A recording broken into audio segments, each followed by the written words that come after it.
ఆ జ్యోతిష్యుడు పరమానంద బ్రహ్మానంద బ్రహ్మజ్ఞాని నాన్న. ఎవరు చెప్పాడురా? ఆయనే చెప్పాడు. ఆడో పెద్ద యాదవా, నువ్వు చిన్న యాదవా, అందుకే నమ్మేశా. పెద్ద పెద్ద వాళ్ళ దగ్గర అవార్డు తీసుకున్నాడు. ఆయన గురించి నీకు తెలియదు నాన్న. 100 జంటలు కలిపాడు తెలుసా? ఏట్లోనా? నాన్న, నా జాతకం చూపించి నా పెళ్లి చేస్తావా లేదా నీకు తద్దిలం పెట్టించమంటావా? అబ్బా, నీ పెళ్లి నా చావుకు వచ్చిందిరా. ఓ పని చేద్దాం, ముందు మా నాన్న జాతకం చూపెడదాం.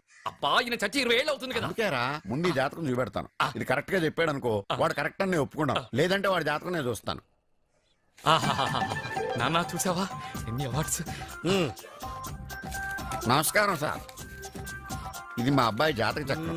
చిన్నప్పుడు రాయించాను. ఇది చూసి మీరు వాడి జాతకం చెప్పాలి.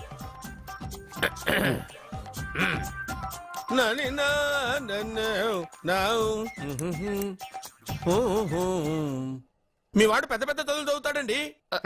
నేను అప్పుడే చెప్పాను కదా. కరెక్ట్. మీ వాడికి పెళ్లిడు వచ్చిందండి. నేను అప్పుడే చెప్పాను కదరా. ఓహో ఓహో, మీ వాడికి పెద్ద గొప్ప సంబంధం వస్తుందండి. నేను అప్పుడే చెప్పాను కదా. మీ వాడు 50 ఏళ్ళకే మంత్రి అయిపోతాడండి. నేను అప్పుడే చెప్పాను కదరా. 60వ ఏట సెంట్రల్ మినిస్టర్ అవుతాడండి.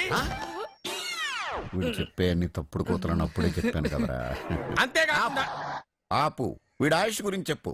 ఆయుష్ కావాలా? ఆయుష్ ఆహా, 95 సంవత్సరాలు ఏ రోగం రుష్టు లేకుండా, కనీసం జలుబు దగ్గు లేకుండా జీవిస్తాడండి. అయ్యో, అయ్యో, అయ్యో. ఏమిటి ఏమిటి ఏమిటి, ఎందుకలా కొడుతున్నారు? ఇది ఎవరి జాతకమో తెలుసా? 10 సంవత్సరాల మంచం మీద ఉండి చచ్చిపోయిన మా నాన్న జాతకం రా. ఈ చచ్చినోడి జాతకం చూసి బతికినోడి జాతకం చెప్తావు నువ్వు జ్యోతిష్కుడువా? డూప్లికేట్ ఫోటోలు నువ్వు. ఏమండి, జ్యోతిష్యం అన్న తర్వాత అలాంటివి ఇలాంటివి జరుగుతూనే ఉంటాయి. ఏమండి, నేను గుడికి వెళ్ళి వస్తాను. ఎక్కడ పత్రాలు చేయకుండా తిరిగి వచ్చేసాయి.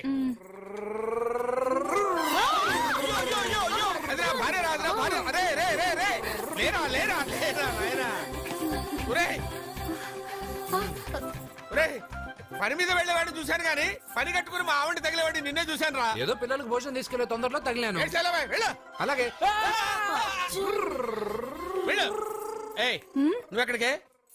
వెళ్ళు నువ్వు వెళ్ళు వెళ్ళు, అదే పంపిస్తాను, వెళ్ళు. బావా, నాదో చిన్న ప్రశ్న. వద్దంటే వదిలేస్తాను. అడగరా, అడుగు అడుగు. మూగోడు నీళ్ళు కావాలంటే ఎలా అడుగుతాడు? ఇదొక ప్రశ్న. దీనికి జాతక బ్రహ్మను నన్ను అడగలటరా? అంటాడు. గుడ్డోడు కత్తిరి కావాలంటే అంటాడు. తప్పు, అక్కడే కత్తిరిలో కాలేసావు. గుడ్డోడికి నోరు ఉంటది కాబట్టి కత్తిరి కావాలంటే కత్తిరి ఇవ్వండి సార్ అంటాడు. 20 ఏళ్ళ నుంచి కష్టపడుతున్నాను, నాకు ప్రమోషన్ లేదు, బిడ్డ లేదు. దానన్న బంగారం ఇట్రా. బిడ్డ పుట్టి ఏం ప్రయోజనం లేండి, వ్యాపారం వచ్చి రావడం లేదు. అందుకే జ్యోతిష్యుల వారిని కలిసి సలహా తీసుకుందామని వచ్చా. బయటకు బిడ్డలు లేనివాడు వ్యాపారస్తుడు ఉన్నట. వ్యాపారస్తుడు లోపల పంపించు. వాళ్ళలో బిడ్డలు లేనివాడు ఎవడో వ్యాపారస్తుడు ఎవడో నాకెలా తెలుస్తుంది? నాకు మాత్రం ఎలా తెలుస్తుందో? జానకి బయటకు వెళ్తూ వాళ్ళిద్దరు ఇందాక నుంచి వెయిట్ చేస్తున్నారని చెప్పింది. జేబులో డబ్బులు ఉన్నవాడు బిడ్డలు లేనివాడు, చేతిలో బిడ్డ ఉన్నవాడు వ్యాపారస్తుడు. ముందు వ్యాపారస్తుడు లోపల పంపించు. నేను జేబులో డబ్బులు ఉన్నవాడు బిడ్డలు లేనివాడు, చేతిలో బిడ్డ ఉన్నవాడు వ్యాపారస్తుడు. అలాగే, ఇదిగోండి మీ బాబుని తీసుకోండి. వీడు మీ బిడ్డ? ఆ కుర్చీ లాక్కను కూర్చో. బాబా, నాకు చిన్న డౌట్. మధ్యలో ఎంట్రీ లేవు. బాబా, నేను చెప్పబోయేది ఏంటంటే మీ మంచి కోరే నేను ఏంటి చెప్పేది? వెళ్ళు వెళ్ళి బయటకు వెళ్ళు. వెనక ప్రాబ్లం వస్తుందని ముందే చెప్తున్నా. నాకు తెలుసులే, వెనక ముందు ప్రాబ్లం గురించి. నువ్వు వెళ్తావా లేదా? పొద్దున్నే ఎన్ని గంటలకు పని మొదలు పెడుతున్నారు? తమను మరీ డైరెక్ట్ గా అడిగేస్తున్నారు. ఇందులో పెద్ద రహస్యం ఉంది. పొద్దున్నే ఎన్ని గంటలకి షట్టర్ ఎత్తుతున్నావు? షట్టర్ అంత అంత కరెక్ట్ గా ఎలా చెప్పగలను సార్? ఏదో సమయానుకూలంగా పరిస్థితులను బట్టి. అల్లా కుదరదు.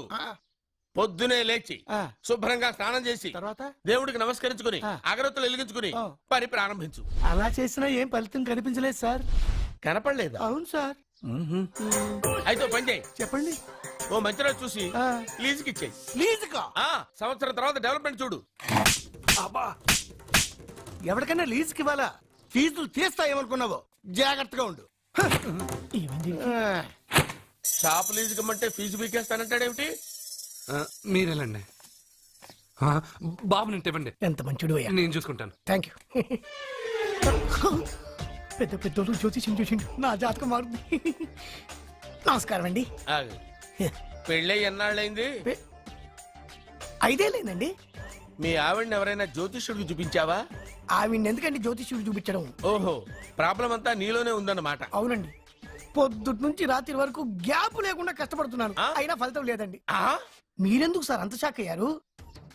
మార్నింగ్ 7 నుంచి గ్యాప్ లేకుండానా? యా. అంటే రెస్టే లేదా? అఫ్ కోర్స్ ఆదివారం కూడా రెస్ట్ లేదు సార్. అంటే 1 వీక్ అంతా 7 days. వారానికి 7 రోజులు, ఆ. నెలకు 30 రోజులు, ఆ. సంవత్సరానికి 365 రోజులు. ఛీ, నువ్వు ఒక మనిషివా? పిల్లలు లేకపోతే 365 రోజులు భార్యని హింసిస్తావా? నాకు పిల్లలు లేరని ఎవరు చెప్పారు? నువ్వు అందుకేగా ఇక్కడికి వచ్చింది. నార్మల్! నేను వచ్చింది నా వ్యాపారం జరగట్లేదని. ఇందాక వచ్చినప్పుడు పిల్లలు లేరని వచ్చాడు. వాడికి చెప్పాల్సింది నాకు చెప్పి, నాకు చెప్పాల్సింది వాడికి చెప్పి నా భార్యను అవమానిస్తావా? అమ్మా అమ్మా అమ్మా కొడితే కొట్టాడులే, సెట్ చేసి వెళ్ళాడు. బావా ఆ, నాకు ఒక చిన్న డౌట్. వచ్చిందా? నీకు డౌట్ వస్తే నేను అవుట్ రా. అవుట్ అంటే ఇంక అడగనులే. నమస్కారం అండి. ఆ, మీరే కదా జ్యోతిష్య సింహ స్వర్ణ కంకణ గ్రహీత ఆగు. ఇప్పుడు చెప్పు. బ్రహ్మానంద పరమానందం గారు. నీకేం కావాలో అడుక్కో. లైఫ్ అంటే మీరు జాతకాలు చాలా బాగా చెప్తారని విన్నాను. రాళ్ల గురించి కూడా చెప్తారా? రాళ్ల గురించే కాదురా, గట్టి గురించి కూడా చెప్తాను. ఏ రాయి గురించి కావాలో అడుగు. ఏముంది ఇందులో? బాగా చూడండి. కిడ్నీ ఉంది. అందులో ఏముంది?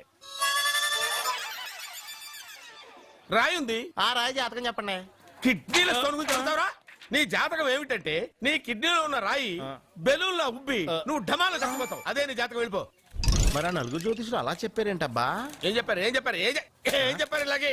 నేను ఎక్కడుంటే అక్కడ కనకవర్షం అని చెప్పారండి. ఓహో, ఆహా, గురుడు ఉచ్చ స్థితిలో ఉన్నాడు రా. వాళ్ళు ఇదే చెప్పారు. శుక్రుడు ఉచ్చ స్థితిలో ఉన్నాడు. సేమ్ ఇలాగే చెప్పారు. ఆహా, సూర్యుడు కూడా ఉచ్చ స్థితిలో ఉన్నాడు రా. వాళ్ళు ఏం చెప్పారు మీరు అదే చెప్తున్నారు సార్. వీడిది యోగ జాతకం. వీడు ఎక్కడుంటే అక్కడ కనకవర్షం. వీడిని నా దగ్గరే పెట్టుకోవాలి. నా జాతకం నాకు ఇచ్చేహాను. అరే, అరే, ఉండురా. అసలు నువ్వు ఎవరో ఎక్కడుంటావు? సార్ నేను ఒక అనాథం సార్. రే, నేనుండగా నువ్వు అనాథ ఎలా అవుతావురా? నువ్వు మా ఇంట్లో ఉండు. ఆ, బావా ఆ, వెనక ప్రాబ్లం వస్తుందని ముందే చెప్తున్నాను. నువ్వు మధ్యలో ఎంట్రీలు ఇవ్వక. వెనక ముందు ప్రాబ్లమ్స్ గురించి నాకు తెలుసు. ముందు వీడిని మన ఇంటికి తీసుకెళ్ళు. ఓ చిన్న డౌట్. వద్దంటే వదిలేస్తాను. ఏమిటి అడగరా? అడుగు. మా అయ్యగారి పెద్ద పాప సోషలిజం గురించి చదివింది. అదంటే ఏంటి? ఏం లేదురా, నాకు 3 ఎకరాల పొలం ఉందనుకో, ఆ. అందులో 2 ఎకరాలు నీలాంటి వాళ్ళకి చెరువు ఇచ్చారనుకో, ఆ. ముగ్గురు సమానం అవుతాం. అది సోషలిజం. ఓ ఉన్నవాడు లేనివాడికి ఇవ్వడం అనమాట. అంతే. Super super. అది వాడు చూడు, నా సొమ్మడు తింటాడు కదా, అలాగనమాట. అవును, మీ భోజనం నాకు పంచారు, కానీ మీకు పెళ్ళం ఉంది. నాకు లేదు, ఇతనికి లేదు, మా ఫ్రెండ్ మూతి కడుక్కోలేదు. అరే, కాదురా, దేన్నైనా పంచుకోండి కానీ భార్య విషయంలో మాత్రం వద్దురా. అరే, ఉండు, ఉండు, నీళ్ళు తీసుకొస్తా.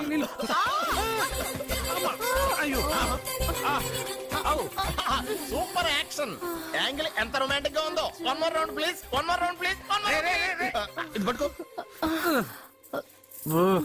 ఒరే త్రాసుడా, ఏ కళ్ళు నెత్తికెక్కాయా? నా పెళ్ళాన్ని తగలకుండా నడవలేవా? గుద్దింది నేనండి, వాడు కాదు. కానీ దొల్లింది వాడండి, మీరు కాదు. నువ్వు వెళ్ళరా. మ్మ్. మ్మ్. వీడోకేనండి. వాణ్ణి తీసుకొచ్చి ఇంట్లో కూర్చోపెట్టారేంటి? పూటకి పావు బస్తా లేచిపోతుంది. ముందు వాణ్ణి బయటికి గంటండి. ఓ పిచ్చి మొహమా, వాడు మన ఇంట్లో ఉంటే కనక వర్షం కురుస్తుంది. ఆ, మన ఇంట్లో ఉన్న పాత్రలన్నీ బంగారు పాత్రలు అయిపోతాయి. బీరువాలో ఉన్న నగలన్నీ వజ్రాలు అయిపోతాయి. నీ నాచీర్లన్నీ పట్టు చీరలు అయిపోతాయి. ఆ.